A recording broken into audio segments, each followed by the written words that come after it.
One man's dream of going from professional ballroom dancer to professional wrestler, up next on Carpe Diem.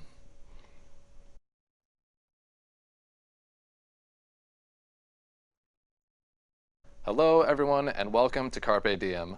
I'm Evan Carestia and today we're going to take a look at Stephen Arthur, a man with a very unique resume. Currently, Stephen works as a professional ballroom dancer, but with bigger aspirations on the horizon to one day become a professional wrestler. Let's take a look.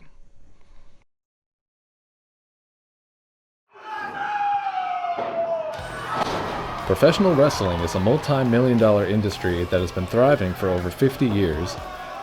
The men and women who want to make it as wrestlers have got to have strength, guts, and a personality that's larger than life if they want to make it to the WWE. But not everyone is cut out for the kind of lifestyle that pro wrestling demands, and the road to the top is full of struggle and hardship.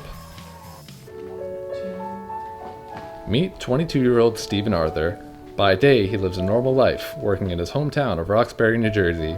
What I do for my everyday job is I'm a ballroom dance instructor for Arthur Murray. But by night, Stephen uses his body for a different kind of dance, pro wrestling. I've been a fan of wrestling basically for as long as I can remember. I feel like I always wanted to be a professional wrestler. I never truly thought that I was going to pursue it, and it wasn't until recently actually that I decided to make the decision to go into training. I just sat down one night and I thought to myself, like, why am I not pursuing this thing that I really love to do? I just said, okay, I'm going to do it, and I started saving up from that moment on. Stephen trains at the Independent Wrestling Federation located in Nutley, New Jersey, under the guidance of its owner and fellow professional wrestler, Kevin Knight. Stephen Arthur, he's great, man. He's picked things up really fast, and it's great to have him here with us. According to Kevin, the IWF receives people from all walks of life, and Stephen is one of many pursuing a dream. We have men, women, all ages. We've had some that are lawyers, some that work in computers, some that work in construction, accountants, you name it. So by day, they are either going to school or working a 9-to-5 job, and by night and on weekends, they're a professional wrestler. Those that get involved in it are pretty crazy, but anybody that takes a different career path and tries something different, it's a leap of faith. So only those crazy enough to take the risk might be the ones that get their reward at the end. In addition to running the IWF, Kevin Knight also hosts live wrestling events and donates the proceeds to charity. On April 8th, we held our 20th annual Loud and Proud live event for the 6th year in a row. Proceeds from the event benefit the American Cancer Society's Relay for Life of Nutley. Loud and Proud had some big names in attendance, including WWE wrestler Tommy Dreamer and WWE Hall of Famer Tito Santana. It's a great fundraiser, and I always look forward to meeting a lot of the fans. Fire up! Arriba! I think Tito Santana is like one of the greatest wrestlers ever, so seeing him wrestle in person was awesome. It's especially interesting to me because Tito Santana was actually one of my middle school Spanish teachers. Tito Santana underwent something of a dramatic career change himself. He is now a Spanish teacher at Eisenhower Middle School in Roxbury, New Jersey. We asked Tito if he had anything to say to aspiring wrestlers like Stephen. You can't go into this business, professional wrestling, with half a heart. You gotta give it all. I mean, you gotta give everything else up. But the first time that you win and you know you can do it, and you know that there was the beginning and things are gonna start turning around. I never forget the first time that I won a match. With professional wrestling being such an obscure career choice, we asked Stephen if there were any second thoughts about his decision. I had doubts at first that this might not be a good idea. That was a big fear of mine, that people would, make comments and kind of like look down on it. But every person that I've told has been actually really supportive of the idea. I think he's great, and he's going to share his millions with me when he makes it big in the wrestling world. Everyone seems to agree that following your passion is a risk, but ultimately worth it if you have the right work ethic and attitude. It's those that are willing to take the risk and do something out of the norm are the ones that are going to achieve great things. I mean, if nobody took a risk to do something different, most of what we see throughout the course of the day wouldn't exist. We wouldn't hear music, we wouldn't see art, we wouldn't watch television programs. So I think you do need to be willing to take the risk if you care, for something bad enough. It's again, reach for the sky. If you have a dream or if you have a passion, you should absolutely go for it and do whatever you need to do to at least give it a try. And if it doesn't work out, then it doesn't work out. But I'm a firm believer that if you believe in something or if you really want to try something, that you should go for it. From wrestling to dancing to teaching, it just goes to show that you never know where life might lead you, and with enough hard work, you just might make your dream come true. This is Evan Carestia from Montclair State University.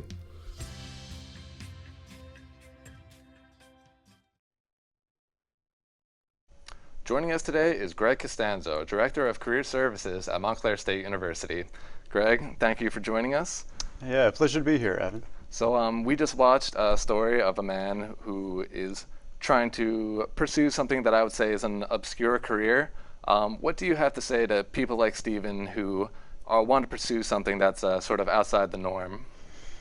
Well, I think that could be very exciting. Somebody in Steven's place. It's probably, we could say, for some degree of certainty that he's going to be facing some obstacles and challenges by pursuing a career path that is a little bit less visible. It could be hard for him to figure out just where to start. What kind of research can he do? Who can he connect with in that field? That could be a challenge. And on top of that, he may get some resistance from people that are close to him, questioning what he's doing. So I think it's going to require a bit of mental toughness, fortitude on his part, and he's really going to have to take initiative. But as long as he puts the time and energy and effort into doing that research and figuring out ways to maneuver on this path and connect to the industry and just getting the ball rolling, I think he'll be well positioned to eventually reach his goals. And now this is sort of a subjective question, like it could be different for everyone, but would you say that in general the risk is worth the reward when pursuing something like this, when pursuing some sort of like following your passion? Yeah, absolutely. I think any career path that you feel is worthwhile is going to require some sort of risk taking on your end. But in the case of Steven or somebody who is trying to venture out there on a path less visible, less paved, you may find yourself up against a number of obstacles and judgments. Again, kind of talking about naysayers, people who question you.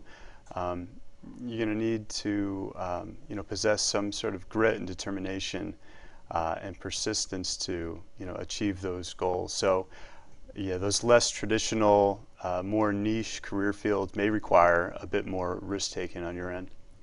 Why does it seem like when it comes to careers, you can either go the safe and boring route or the super extreme and daring route? It doesn't seem like there's much like middle ground. Is that accurate? Yeah.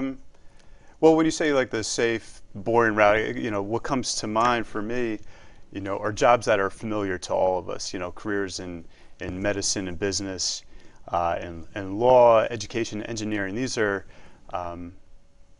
jobs where people could study, pursue a major, get a degree, and that'll open up doors into these career fields.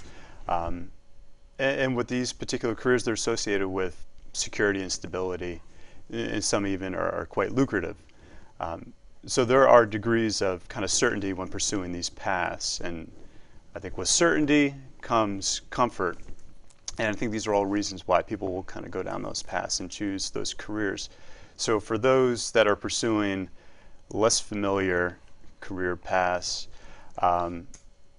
it's going to be a bit harder for them. But as long as they kind of put some thought and effort and kind of get the ball rolling, find some practical short-term ways to connect to that field, I think they're going to find that the path is not as scary or not as extreme as kind of they originally thought. So What do you think is like the balance between luck, effort, and skill that goes into finding an obscure career, but really just any career? Yeah.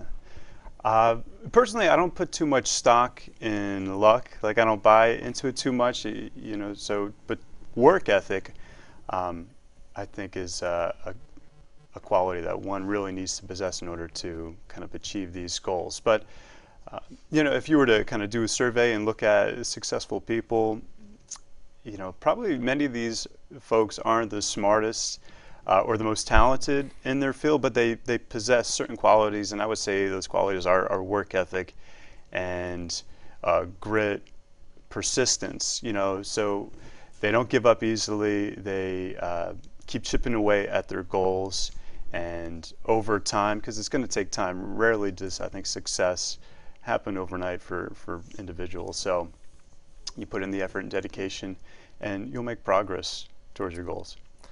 Would you say that a well-paying job is worth it, even if you don't necessarily enjoy that job, because the money that you make will allow you to do things that you enjoy? Well, money is nice and it's comforting. The short answer, I would say, is no, but you know, everybody's different. So some people will choose high-paying jobs. You know, that is their number one goal. That's what's most important to them, because for varying reasons, and those reasons could be they need to pay down debt or they need to support a family. But you know, people, I think personally, need to derive some sort of inherent joy and satisfaction from what they're doing in order to kind of craft a long-lasting and sustainable and healthy career. You know, money could be a priority, and it could be a top priority, but I think there needs to be some sort of intrinsic motivation, you know, involved in what you're doing on a day-to-day basis for some sort of, you know, peace of mind. So would you say that a person making barely any money, just getting by, but he's very happy with what he's doing, would you consider that person to be successful? Yeah, I would say so, but you know, let's keep in mind that everybody's definition of success differs. So one person's definition of success is making a boatload of money. Another person, it could be achieving a certain prestigious title at a big organization. Other people, it could be the corner office, or you know, knowing that they're helping people in need.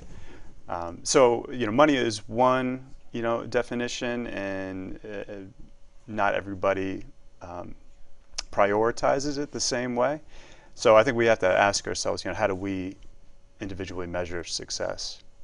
All right. Well, Greg, thank you so much for joining us. Unfortunately, that's all for today. If you or anyone you know wants to become a professional wrestler, contact campiwf@aol.com. From Moxar State University, I'm Evan Carestia. Thank you for watching.